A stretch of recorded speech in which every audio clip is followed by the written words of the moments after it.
It's another edition of Time About the Movies, and today we're taking a look at the films of November 15th, 1996.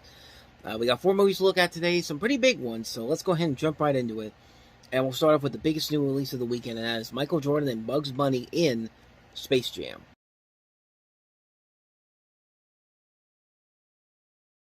So Space Jam is one of those movies that kind of holds a very special place in my heart, mostly because it was the first movie that I was really excited to see in theaters. This came out when I was 7 years old, and the first time I ever knew about it, I was at a Scholastic book fair. You know how they used to have the book fairs that is once every year. They'd have something in the library or something in the cafeteria where you could see, where Scholastic would come in, bring out all these books, and you get to choose whatever you want. There was also some CD-ROM games too.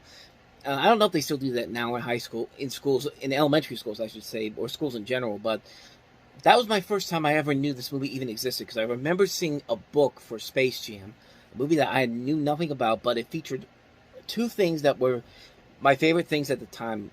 Basketball, of course, basketball, Michael Jordan. I still think he's the greatest basketball player of all time, as most people do.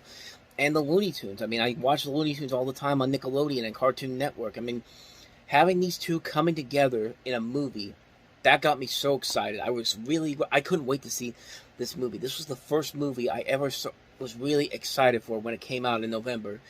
And I remember when that day came on November 15th, I had to get I had to force my parents to take me to see it that day. And of course, the 7-year-old that I was having the time of my life. I was always looking forward to waiting for it to come on video after school the week it came out. Like, it was a movie that really played a huge legacy in my life. And now that I've grown up, I've realized that, yes, this is not a very good movie. It's a very flawed film. I mean, the plot makes no sense whatsoever. I know the movie is made specifically for kids with some adult humor thrown in there, and these are based on commercials, which I didn't know until well after I saw the movie for the first time, but you still got to come up with a better script than this. I mean, they got to have a thought in the back of their mind to try to write a tolerable script. I mean, you could tell why many of the Warner Brothers veterans that saw this movie were really upset with the portrayal of these characters like Chuck Jones.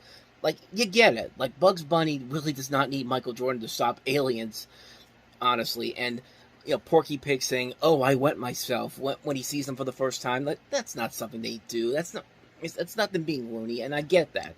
I understand that. And not only that, the new characters they add to the story are not really all that fun. Like, mostly Lola Bunny. I mean, this is a character that that back then did not fit in with what you'd expect from a Looney Tunes character. There's nothing about her that makes her loony in any sense of the word.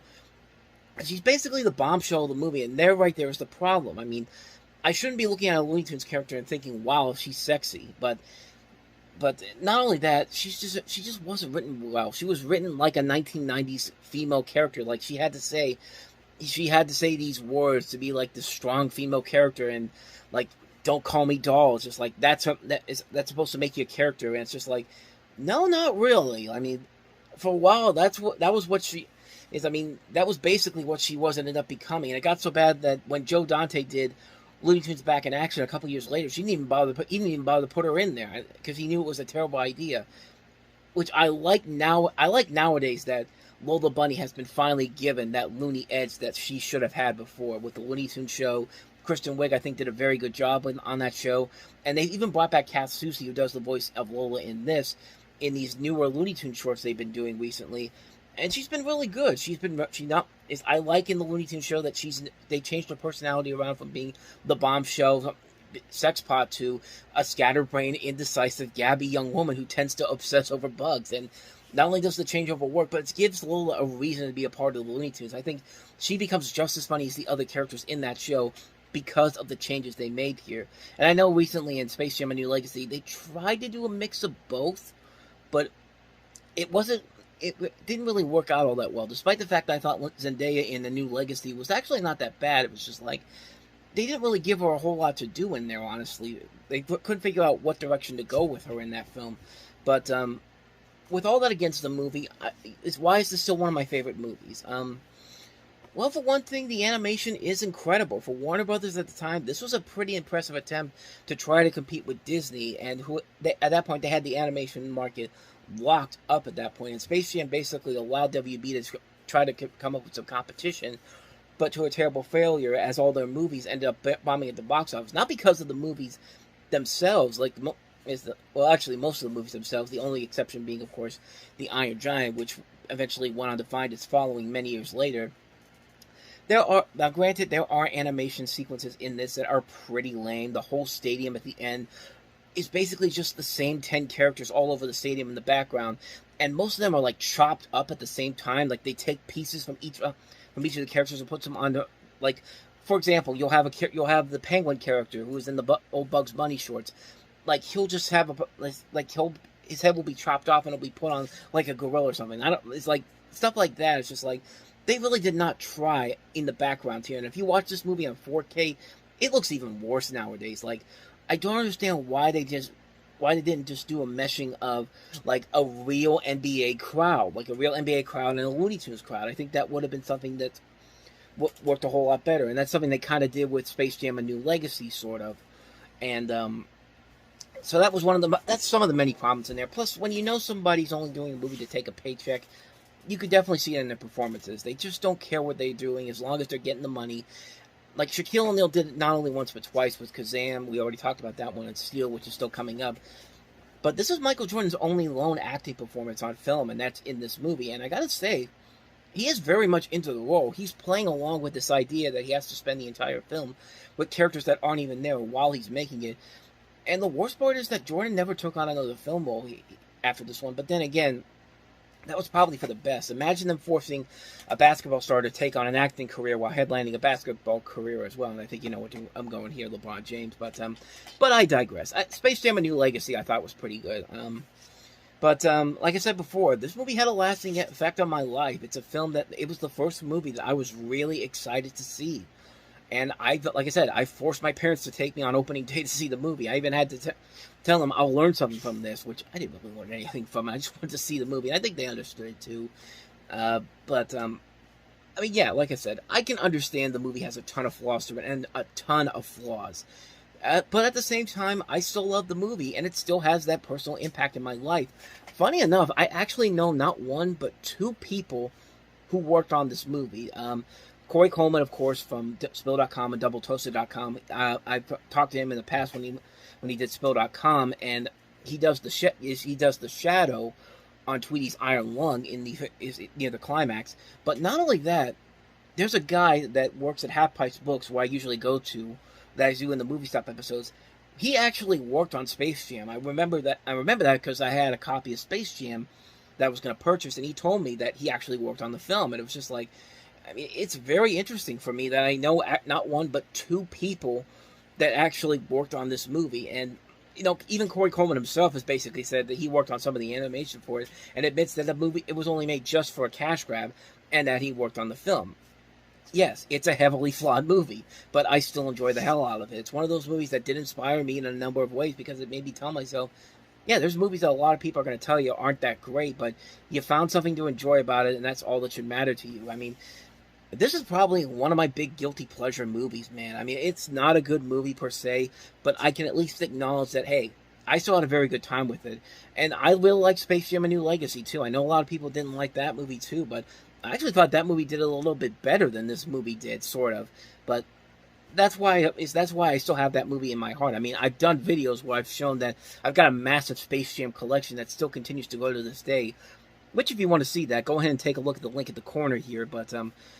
But yeah, like I said, Space Jam is not a very good movie, but it's still a very fun movie. It's a movie that holds a special place in my heart, and it's one that I will still continue to love many years later because of what the memories I've had of it almost 30 years after it came out. So, yeah, that movie had a lasting impact on my life. So yeah, that's Space Jam. What the hell was that? Space Jam. That's Space Jam. Oh, and I should also mention, before I finish, the soundtrack. I can't forget about the soundtrack. The soundtrack is really incredible. I mean, it's kind of like The Bodyguard. The soundtrack, I think, has the lasting power more than the movie does, in some ways. Because The Bodyguard is a movie that's not that great, but the soundtrack is amazing. And there's still, I think more people remember the soundtrack more than they do the movie. Like Space Jam that soundtrack is one of the greatest soundtracks ever. I mean, it just has so many songs on there that you can still listen to after all these years. Most of them are pretty damn good songs, and it's still known as one of the top-selling soundtracks of all time. So that really shows you the longevity that Space Jam has had after all these years. And yeah, like I said, it holds a special place in my heart. So that is Space Jam. So let's go ahead and take a look at one of the other big new releases this weekend, Barbra Streisand's latest film, The Mirror Has Two Faces.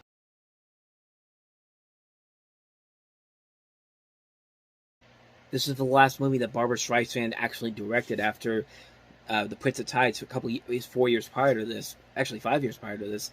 But stars her and Jeff Bridges. Jeff Bridges is this middle-aged professor who enters this platonic relationship with this colleague played by Barbra Streisand. Pierce Brosnan's also in here. George Segal, Mimi Rogers, Brenda Vaccaro, Lauren Bacall. It's written by Richard LaGravenese, and it's an overall decent film. It's nothing incredible. I don't think it's the best work that Streisand has ever done as a director, but it does have its heart in the right place. It is a fun little romantic comedy. It has a lot of good moments in there between Bridges and Streisand. I think their chemistry works very well here. It doesn't do anything unique or incredible to make it kind of stand out on its own. It is an enjoyable film overall. I really had a good time with it when I saw it the first time. It's not one I watch over and over again, but I'm glad I saw it for a one-time watch. I really wish I had some more to say about it, but there's really nothing too clever about, much more to deliver in it. I mean, it's a basic love story, but a nicely done love story. It's a good story between Streisand and Bridges. I think they do very well with each other. It's an overall enjoyable film. I really enjoyed it. I don't think it's one of her best movies overall, but I think it is still a very solid film overall. I'd say if you want to see some Streisand's other directorial works, this is definitely one you should check out. It's not the best one, but it's good enough for what it is. So that's The Mirror Has Two Faces. Let's go ahead and take a look at our next movie, and that is the year's Best Picture winner, The English Patient.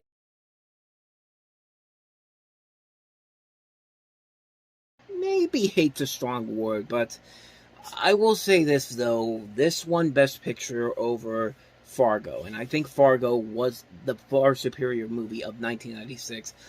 I think most people could agree with that. I feel like that movie should have won Best Picture more than this movie did. I feel like this movie got Best Picture because Harvey Weinstein. That's pretty much why it won Best Picture. It was also the same reason why Shakespeare in Love beat out Saving Private Ryan. Harvey Weinstein. I mean, back then Harvey Weinstein was the one who was getting these movies out there and was doing stuff behind the scenes to get these movies noticed. And the movie isn't bad. It's not a bad movie. It's a fine movie. The big problem I have with it is it's an Oscar bait movie. It's a film that basically takes everything that I hate about Oscar bait cliche riddled films like this and just puts it on screen It's just like, it's not a bad movie. It's a perfectly serviceable film, but there were just so many other better movies released that year in 1996 that should have gotten the more respect than they actually got. I mean, like I said, Fargo should have won Best Picture. That's probably that's the biggest thing I would have taken away from this particular year at the Academy Awards. That Fargo should have won Best Picture. But like I said, it's not a terrible movie. Far from it. I think it is a decently made film. Ralph Fiennes, Juliette Binoche, they're doing a good job in here. Willem Dafoe, Kristen Scott Thomas, Naveen Andrews from Lost, Colin Firth. It's a decent film. Anthony Minghella, I think, does a very good job with the direction on this.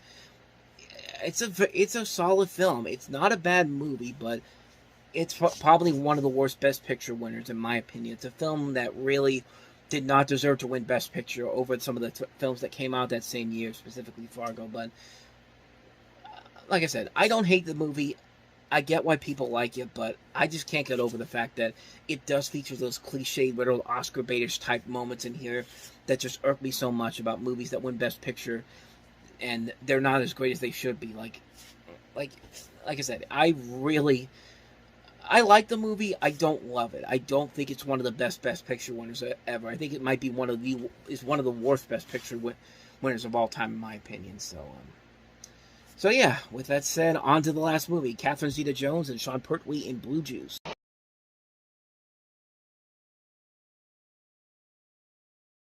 Funny thing is, I used to see the DVD for this all the time, and apparently when they put this out originally, they replaced Sean Pertwee with Ewan McGregor because Ewan McGregor was just in Star Wars: The Phantom Menace, and Catherine Zeta-Jones had already established her name with The Mask of Zorro and Entrapment. And Ewan McGregor does not have a big role in this movie. It's Sean Pertwee who has the bigger role in here. So when they re-released the movie, they actually replaced it again, where Pertwee was on the cover more than Ewan McGregor is. And this is about, like I said, it's a DVD cover I used to see all the time. I never saw the movie until later on. Basically, it's pretty much every single story you've seen like this done over and over again. I mean, we've seen the story done so many times. It's not that it's bad, it's just kind of formulaic. It's a really formulaic film that doesn't really have a whole lot going for it, other than the fact that you got Catherine Zeta-Jones in here, and she's wearing skimpy lingerie in this, which you can look for that online, honestly. And if anything, you can watch it to see early works by her and also Ewan McGregor, as well as Sean Pertwee, But yeah, other than that, though, the movie itself is not really all that great. It's a film that has been done to death so many times before. It doesn't do anything new. It doesn't do anything creative. But I guess it's not terrible. I've seen much worse like this, but like it just doesn't really stand out, honestly. It's a film that just doesn't really have a whole lot there to make it stand out on its own. I think that's its biggest flaw, honestly. So, yeah, I got nothing else for you on that one. That's Blue Juice. So with that said, that wraps up another edition of Time About the Movies. Next time we meet, we'll look at 4 more new movies, including Star Trek First Contact, the first full-on Next Generation movie. We also have Arnold Schwarzenegger in the sometimes infamous but beloved holiday cult classic Jingle All the Way, Jeffrey Rush in the movie Shine, and The More at Home from Emilio Estevez. So 4 movies to look at next time around. We'll delve into those on the next episode. But until then, thank you very much for watching, and if you want to see more videos like this, please hit the playlist on the next page, check out the previous episode, and I'll see you guys tomorrow for another episode. So thank you very much for watching. I'll see you next time, and until then, as always, take care.